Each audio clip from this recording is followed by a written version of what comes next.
Rain hit the cracked pavement in soft waves as Leora pressed her back against the bus shelter, arms wrapped tightly around herself. Her clothes were soaked from the long walk, and her breath fogged the cold air. She had never imagined life would collapse this quickly. 1 month ago, she still had an apartment. 2 weeks ago, she still had a job. 5 days ago, she still had enough savings to last the week. Now she had nothing but a backpack and a promise she made to herself she would survive, somehow. Her phone buzzed with a notification. An agency she had applied to last night had finally replied. Position available, live-in nanny, urgent, interview today. Leora stared at the message, not daring to hope. A place to stay, a job, a chance to breathe again. She clicked open the job details. Employer, Adrian Vale. Her heart jumped. The Adrian Vale billionaire tech innovator, philanthropist, father of 2. Everyone knew the name. Everyone knew his wealth. Everyone also knew one more thing. His wife had passed away last year, leaving him with 2 grieving children whose hearts had folded into silence. Leora swallowed hard. Why would someone like him hire someone like her? But she had no room to hesitate. She typed, "I can be there in 1 hour." And she ran. The Vale mansion sat at the top of a steep hill, overlooking the city like a quiet guardian. Unlike other billionaire estates, its architecture wasn't designed to show off. It was warm stone, soft glass, gentle curves of greenery, as if someone wanted peace more than beauty. Leora stopped at the gate, panting. Her shoes were soaked. Her hair clung to her jaw. Her coat had seen better years. She wondered if she should turn back. Someone like her would look out of place inside. The gate slid open. A security guard gestured. "You must be Leora. Mr. Vale is waiting." Her stomach twisted. She stepped inside. The front door opened before she reached it. A tall man stood there, no suit, no tie, just a simple white shirt with the sleeves rolled halfway, dark hair slightly messy, tired eyes softening when he saw her. "Leora?" he asked. She nodded. "Yes, Mr. Vale, thank you for giving me." "You're soaked." His voice was calm, but held a depth that caught her off guard. "Come inside before you get sick." He stepped back, letting her in. Warmth enveloped her instantly. The interior was elegant, but not extravagant. A home, not a trophy. Adrian glanced at her dripping clothes. "Let me get you a towel." He returned with one, along with a gentle smile. "I appreciate your coming on such short notice." Leora dipped her head. "I really need this job." He paused, studying her with quiet understanding. "I know."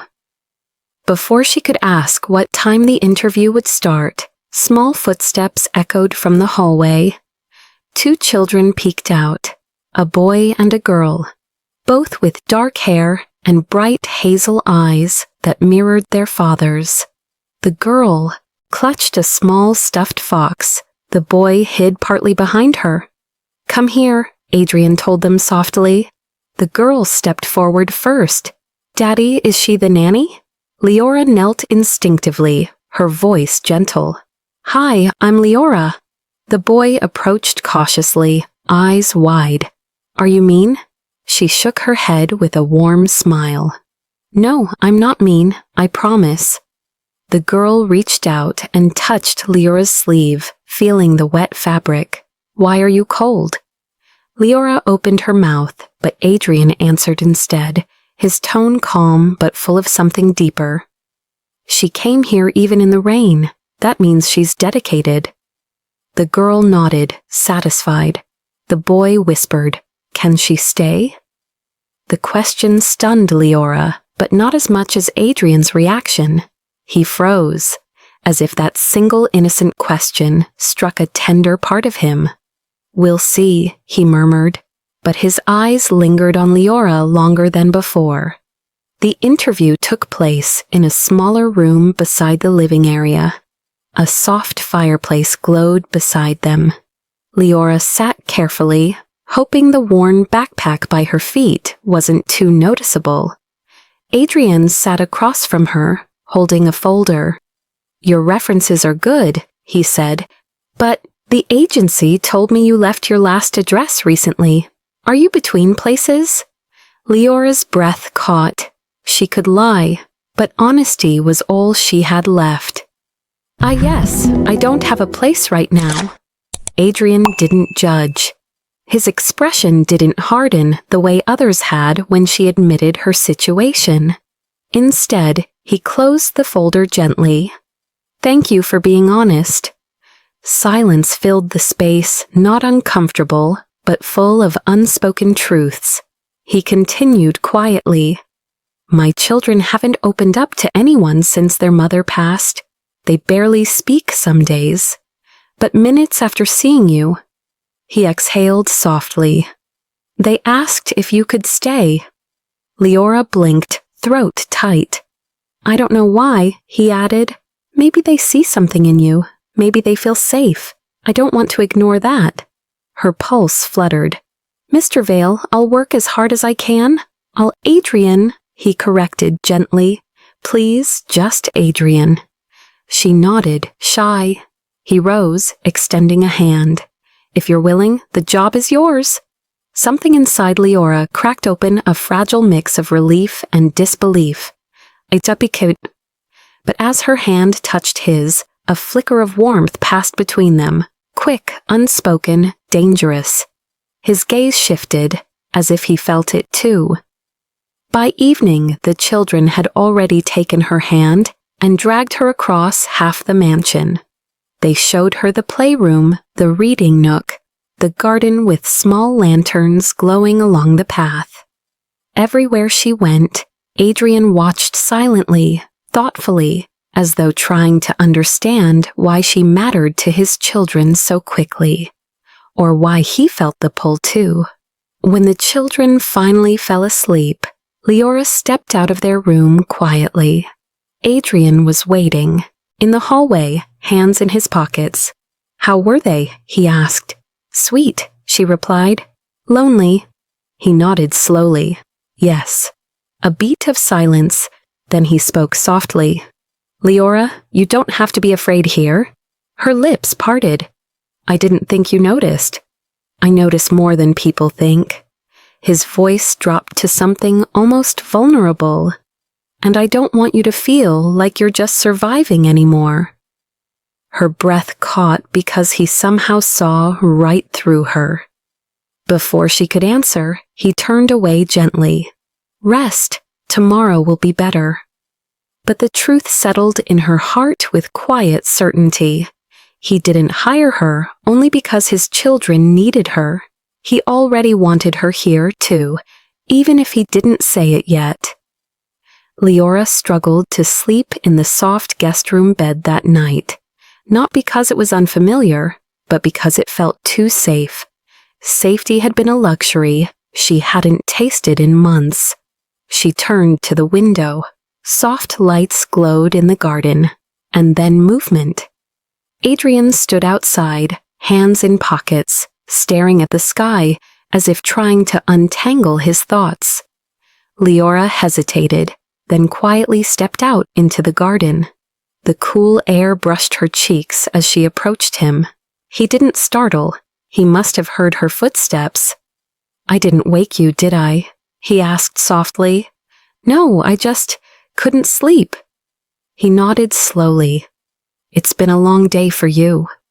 "And for you too," she said gently. "You're carrying so much alone." Adrian's jaw tightened, not in anger, but in surprise. No one talked to him like that. "How did you know?" he murmured. Leora shrugged lightly. "You look like someone who holds everything together for others, even when it hurts." He exhaled, a quiet, raw sound. "For the first time," he whispered, "they smiled today. They asked someone to stay." He paused. They haven't done that since their mother. Leora's heart softened. They just needed someone who sees them, and I think you need that too. The last words slipped out before she could stop them. Adrian turned to her fully, completely, his eyes tired but warm. I didn't just hire you because we needed a nanny, he said quietly. It felt like you were meant to be here, and I don't usually believe in things like that. Her breath trembled. Adrian. He stepped closer, not too close, but close enough to feel the warmth between them. I want you to stay, he said softly. Not just as help, not just as survival. His voice gentled, like he was afraid the truth would scare her. I want you to stay as part of this family, if you want that too. Her chest tightened, overwhelmed, because no one had ever chosen her for something so tender. The wind brushed her hair. Adrian waited, patient, steady, offering her a home with nothing but sincerity in his eyes. Leora swallowed, tears pricking. I want that, she whispered, and his entire expression softened relief, gratitude, something deeper he dared not name yet. In that quiet garden, beneath soft lantern light, Leora realized something she never expected. She came here to survive, but she had been found instead. Found by 2 children who needed her, and a man who wanted her to stay, not out of duty, but out of hope.